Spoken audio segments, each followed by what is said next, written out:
First ever factory outlet Manamukunda jewellery వారి blockbuster అధిక మాసం మేళా వచ్చేసింది ఇప్పుడు. Flat 6.99% VA plus zero making charges అన్ని 22 క్యారెట్ ఆర్నమెంట్ పైన త్వరపడండి. ఈ ఆఫర్ అన్ని బ్రాంచెస్ లో వర్తిస్తుంది. తుని మండలంలోని సేచ్ అగ్రహారంలో చిన్నారి జాహ్నవి అదృశ్యమై ఈ రోజుకి 7 రోజులు గడుస్తుంది. 7 రోజుల నుంచి పాప కోసం ఎంతో ఆశగా తల్లిదండ్రులు అయితే ఎదురు చూస్తున్నారు. తమ బిడ్డ తమ ఒడికి చేరుతుందని ఆ తల్లి ఎంతో ఆశగా ఎదురు చూస్తుంది. పోలీసులను అలాగే అధికార యంత్రాంగాన్ని ప్రజాప్రతినిధులను చేతులెత్తి వేడుకుంటుంది. తన చిన్నారి పాపను ఎలాగైనా తీసుకొచ్చి తనకు ప్రాణాలతో అప్పగించాలని ఆ తల్లి వేడుకుంటున్న వేదన అయితే హృదయ విదారకంగా ఉంది. ఇప్పుడు ఆ తల్లితో మాట్లాడే ప్రయత్నం చేద్దాం. అమ్మ, ఈ రోజుకి నీ చిన్నారి జాహ్నవి మిస్ అయ్యి 7 రోజులు అయింది. అధికారులు, ప్రజాప్రతినిధులు, పోలీసులు ఏమని చెప్తున్నారు అసలు? పోలీస్ వారు అయితే బాగానే రెస్పాన్స్ అవుతున్నారు సార్. పాప ఆచూకీ ఎక్కడా తెలియట్లేదమ్మా, కానీ తెలిసినంత వరకు మేము ప్రయత్నిస్తూనే ఉంటాం.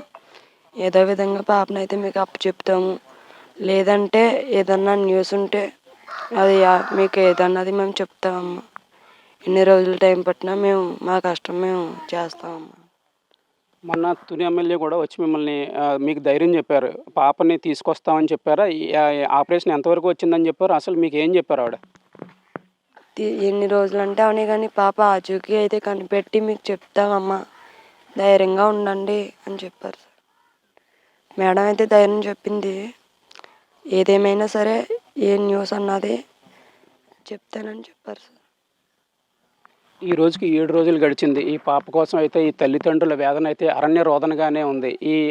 ఈ వీళ్ళ రోదన అయితే వారి ఇష్టదైవం ఆలకించి ఆ చిన్నారిని అయితే వీళ్ళు ఒడికి చేరుస్తారని ప్రజలు ఎంతో ఆశగా ఎదురు చూస్తున్నారు. తెలుగు రాష్ట్రాల్లో ఈ చిన్నారి అదృశ్యం కేసు అయితే ఎంతో సంచలనం రేపింది. పోలీసులు కూడా దీన్ని ఒక ఛాలెంజ్గా తీసుకుని అయితే దర్యాప్తు ముమ్మరం చేస్తున్నారు. మనం ఇక్కడ చూస్తున్నాం. ఈ కుక్కనైతే జాహ్నవ్ కూడా ఈ కుక్క అడవిలోకి వెళ్ళింది. తర్వాత 3 రోజుల తర్వాత తిరిగి వచ్చింది ఈ కుక్క. ఇప్పుడు దీనికి ఈ రోజు అయితే జీపీఆర్ఎస్ ట్రాకర్ని అమర్చి అడవిలోకి పంపించే ప్రయత్నం చేస్తామని పోలీసులు చెప్తున్నారు.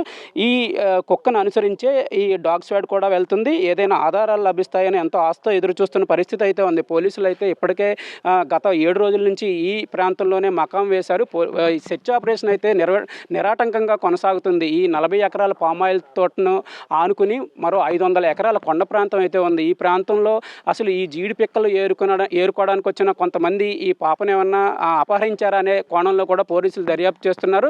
ఈ యానిమల్ అటాక్ అనే కోణం నుంచి అయితే పోలీసులు పూర్తిగా ఈ కేసును తీసేశారంటే ఇప్పటివరకు ఈ పాప అయితే యానిమల్ అటాక్ అంటే ఏమీ జరగలేదు. ఒకవేళ అటువంటిది ఏమైనా జరిగితే కనీసం చిన్న క్లూలైనా లభించేవి, కానీ ఎట్టి ఆధారాలు అయితే ఇప్పటివరకు లభించలేదు. కాబట్టి యానిమల్ అటాక్ అనే కోణాన్ని అయితే పోలీసులు తీసి కిడ్నాప్ కోణంలోనే ఈ కేసును అయితే దర్యాప్తు చేస్తున్నారు. దర్యాప్తు అయితే ఈ రోజు ఈ పెంపుడు కుక్క అయితే జీపీఎస్ ట్రాకర్ను అమర్చిన తర్వాత కేసులో ఏమైనా కీలక ఆధారాలు లభిస్తాయా, అసలు పోలీసులు దీన్ని ఎలా ఛేదిస్తారనేది కూడా మనం వీళ్ళు ముందున్న ప్రశ్న. మరోవైపు సీఎంఓ కార్యాలయం నుంచి, డీజీపీ కార్యాలయం నుంచి కూడా ఈ పాప అదృశ్యం కేసును వారు ఆరా తీస్తున్నట్టు తెలుస్తుంది. పోలీసులు మాత్రం దీన్ని ఒక ఛాలెంజింగ్గా తీసుకుని దీన్ని ఎలాగైనా ఛేదించడానికి అయితే కసరత్తు చేస్తున్నారు.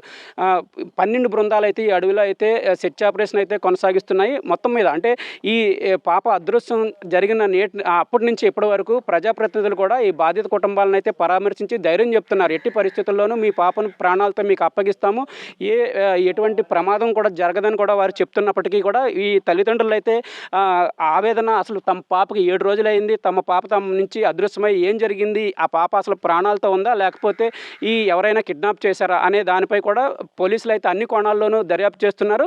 ఈ నేపథ్యంలో ఈరోజు ఈ కేసు అయితే కొలిక్కొచ్చే అవకాశం కనిపిస్తుందని చెప్తున్నారు. ఏదైనా ఈ కుక్కకు జీపీఆర్ఎస్ అమర్చిన తర్వాత ఏదైనా క్లూలు లభిస్తాయనే కూడా అదే కోణంలో కూడా ఆశగా ఎదురు చూస్తున్న పరిస్థితి. ఈ తల్లిదండ్రులు మాత్రం ఎలాగైనా తమ పాపను తమ ఒడికి చేర్చాలని ఆ తల్లి అయితే దీనంగా రోధిస్తుంది. గత 7 రోజుల నుంచి నిద్రాహారాలు మాని అదృశ్యమైన తమ చిన్నారి పాప కోసం అయితే ఈ తల్లి అయితే రోధిస్తూనే ఉంది. బంధువులు అలాగే ఈ గ్రామస్తులు కూడా వచ్చి ఆమెను ఓదార్చే ప్రయత్నం చేస్తున్నారు. ఈ ఓదార్పు కంటే తమ చిన్నారి తన ఒడికి చేరుకోవాలని ఆ తల్లి అయితే ఎంతో ఆశగా ఎదురు చూస్తున్న పరిస్థితి అయితే దొండవార్గంలో నెలకొంది.